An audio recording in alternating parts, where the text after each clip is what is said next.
संचालक होतो असं सांगून त्या ठिकाणी केलेलं हे कांड आहे, एवढंच मला आपल्याला नमूद करायचं आहे. मी अध्यक्ष महाराज, माझा माननीय मुख्यमंत्री उत्तर देण्यामध्ये एक्सपर्ट आहेत, आमचे मित्र आहेत अध्यक्ष महाराज, त्याला काही म्हणजे कुठली शंकाच नाही. अध्यक्ष महाराज एक्सपर्ट आहेत, सदैव त्यांनी उत्तर द्यायच्या भूमिकेतच राहावं का?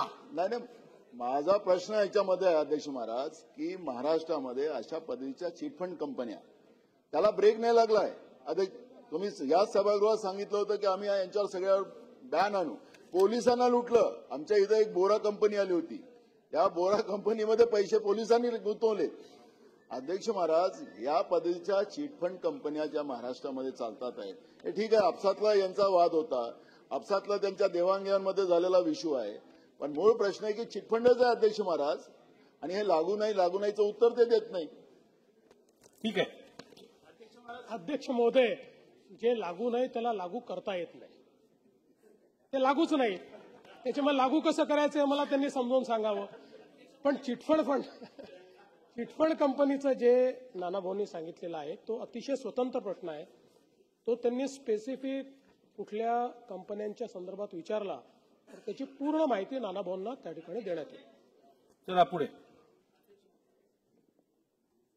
माननीय मुख्यमंत्री, हे महाराष्ट्रात वारंवार घडतं. म्हणजे मी पॉइंटेड प्रश्न विचारतो, याच्यावरती रिझर्व्ह बँकचे नियम आहेत की व्याज किती द्यायचं. व्याजाच्या वरती काही जाणार असेल तर रिझर्व्ह बँकेने त्याच्यावर बंदी घातली. हा प्रश्न त्याच्याशी संबंधित आहे नाही मला माहित नाही, पण हे लुटालुटीचं काम दर महिन्याला कुठेतरी होत असतं. तर आपण पोलिसांना असं काही सांगणार आहात की जिथे पण हे व्याजाचा दर वाढवून पैसे घेतात त्याच्यावर त्वरित कारवाई करावी असे रिझर्व्ह बँकचे आदेश आहेत. मग आपण पोलीस ही कारवाई का करत नाही? पोलिसांना माहिती मिळत नाही का? पोलिसच पैसे गुंतवतात. ह्या बाबतीत सरकारने काहीतरी योग्य धोरण ठरवून, करोडो रुपयाची लूट होते हो गरीब माणसाची.